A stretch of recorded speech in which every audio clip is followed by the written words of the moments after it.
Hello, Internet. I am Corione, your Witch in Resonance here on YouTube. I know none of you have probably heard of this movie. It is a very low rent B movie, but The Outlander is a personal favorite because of something it does.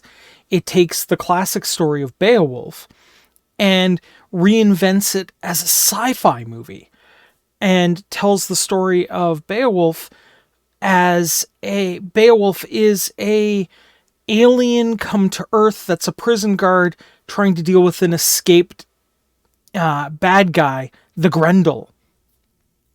So, very interesting concept. I want to dive in deep on this and on this idea. But before I do, we do need to make sure that you are subscribed to the channel. Because that's the only way anyone will find me on YouTube, unfortunately.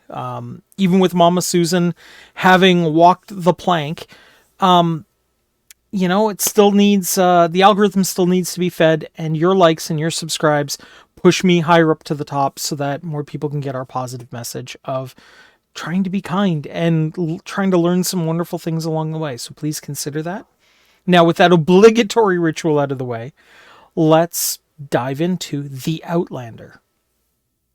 Now, the story starts out simple enough with a crash of their ship and the humanoid looking Beowulf heading towards the closest settlement he can find because he's following the trail of this creature that escaped, a Grendel. And he finds that the local village has been terrorized and brutalized, and he helps them as best he can, but he vows that he is going to go destroy this creature.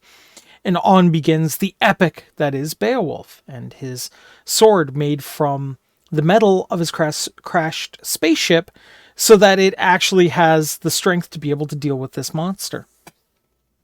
Now, to me, this was always a great idea on how to reinvent a classic. So let's actually take a look at that concept of reinventing the classics. Because a lot of the times we've been seeing a lot of reboots and a lot of reimaginings and whatnot of late. And, with the idea of creating them for modern audiences. But this is an example of one that's been done well. It's a story that's fallen out of common knowledge. I mean, the last time any of us read Beowulf was probably in our high school English class, or some other similar assignment. So it's not a story that we would recognize right away if somebody tried to reboot it. And I think that's the first key, is find a story that not a lot of people are going to recognize. It's not part of the popular zeitgeist of the world. I think the next piece, and I think this is probably one of the more important ones as well, is to find the genre that it was originally in and spin the genre wheel a little bit. Maybe instead of a children's story, it's now horror, or instead of horror, maybe now it's an urban fantasy, or instead of, say, an urban fantasy, it's a sci-fi. However you want to do it, find a way to explain the genre twist. Okay? Maybe in your universe that you're creating for your new show, technology and magic are just two halves of the same coin, and that's how you explain it. Or perhaps there is some super science that might as well be magic to the masses that are seeing it, or who knows, right? Or perhaps just simply looking at the events from a different perspective, it transitions from being a horror to a fantasy story. So that's, I think, the second piece. And I think the third piece of making it successful is not to necessarily reinvent the audience, but to make it approachable to any audience who would find this intriguing. If it's a children's story, you still have to keep that childlike level of wonder in it. If it's a story themed at teens, it should feel the nostalgia of the modern audience's teenage years attached to it. So I guess for this era, it would be like setting a modern story in the like a modern retelling in the 90s if you were doing a young adult style setup. If it's adult themed, make sure you keep those mature themes in place and don't dumb it down. Keep it intelligent, keep it smart.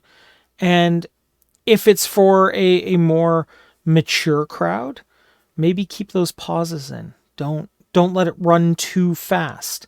Give the information dumps time to breathe. So I think that's the key to doing this. And this is really what Outlander does very, very well. You still feel that epic saga, but you feel like an epic sci-fi space opera now, as opposed to an epic fantasy, like a high fantasy sort of scenario. We have real stakes still.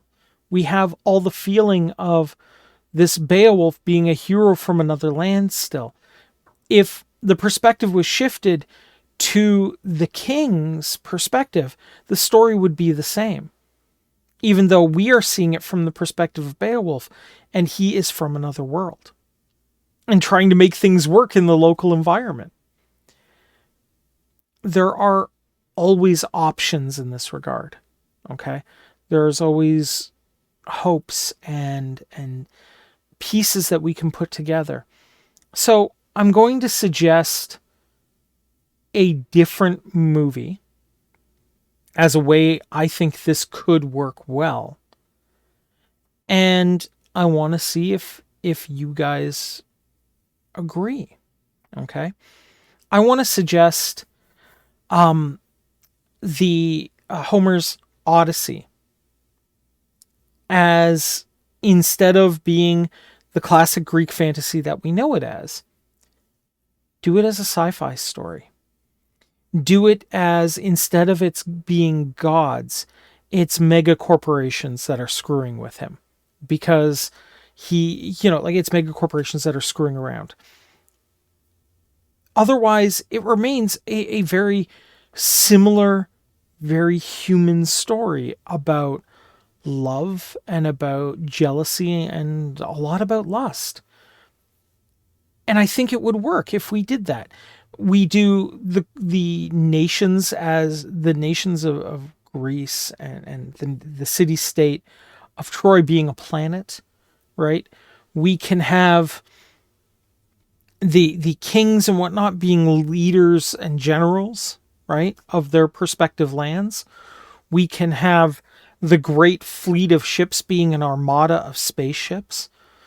We can have the epic land war and the siege of the planet, right? We can decide that the planet's atmosphere is too heavy for a naval bombardment, so they have to land.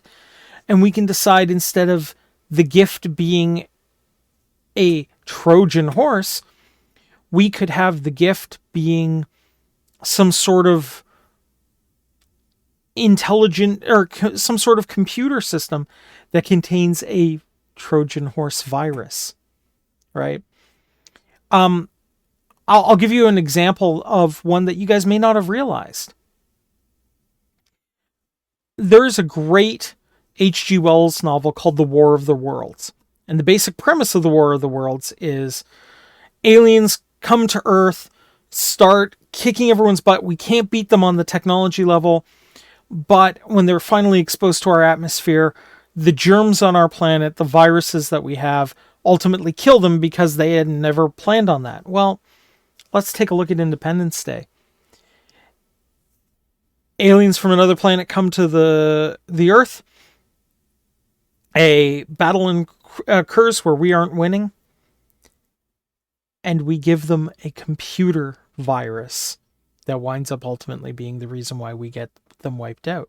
Independence Day is just War of the Worlds with more America and updated story. Heck, and we even focus, instead of on the massive global scale of what's going on, we focus on one fighter pilot and one computer programmer. Right? These are the pieces we can work with. These are the things we can do to reinvent our stories without it becoming a remake that all of us groan and roll our eyes at.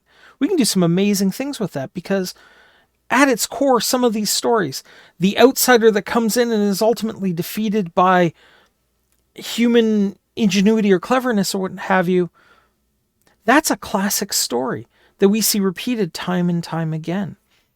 The story of a great hero comes to a land and slays the beast. We hear that story time and time again. We've been hearing it since we were telling stories around a campfire.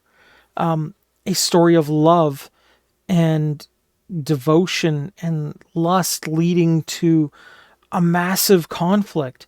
We've been hearing since time immemorial again. We can take these stories, we can take these basic ideas, basic plans of a story, and make something new out of them, even if we pay homage to where those stories came from. And I think ultimately that is the thing that modern stories that have tried to remake originals have forgotten about, is you have to pay homage to the original. Not member berries, but homage.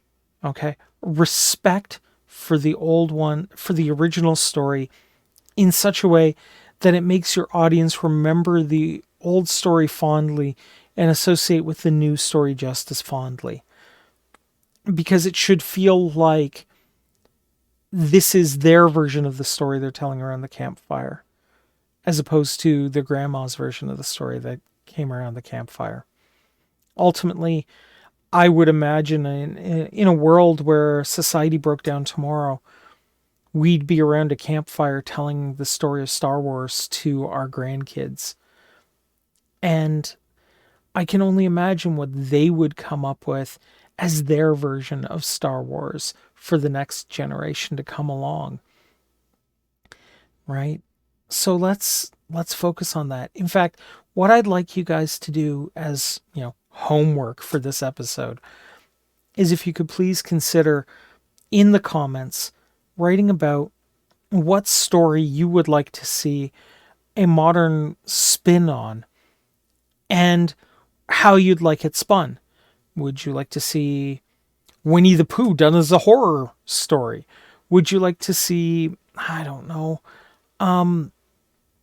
the Iliad done as a sci-fi adventure? Or perhaps, who knows, maybe a Sherlock Holmes detective style story done as a Western, right? The options are huge. Heck, I'll even accept a Sherlock Holmes story done as a medical drama called House. So, guys, take a look at that. Take a look at what you guys have available to you. And please consider commenting on it. Let's open it up. Additionally, I do want to let you guys know that I have managed to secure my copy of Hogwarts Legacy. Thank you to the very special individual who gifted it to me. You know who you are. And I am going to start live streaming it. I'm going to try to do at least 2 hours every couple of days. And I will leave those recordings up so that you guys can watch it. It'll be listed under A Witch Goes to Hogwarts. Because I think that's a funny title. And I'll give you my opinion on the game and what I see as the primary differences between what witches actually do and what's depicted in the story.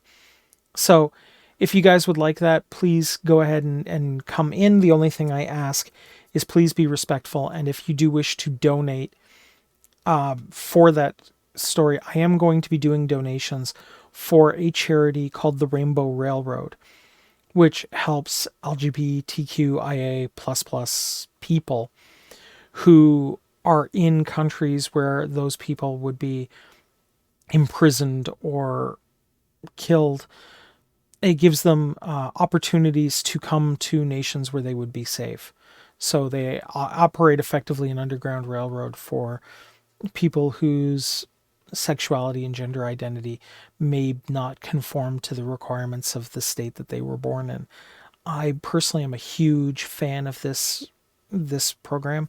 I think it's a wonderful idea, and I'd hope you guys would reach out and support it too, because ultimately at the end of the day, there are people that really do need that. There are wonderful people out there and people who contribute from all walks of life, and I'd like to see them get the opportunity. As far as I'm concerned, everybody is special and everybody is here to either learn or teach a lesson. And I'd like for every voice to get the opportunity to do so. That's my opinion, but I'd like to hear from you guys as well.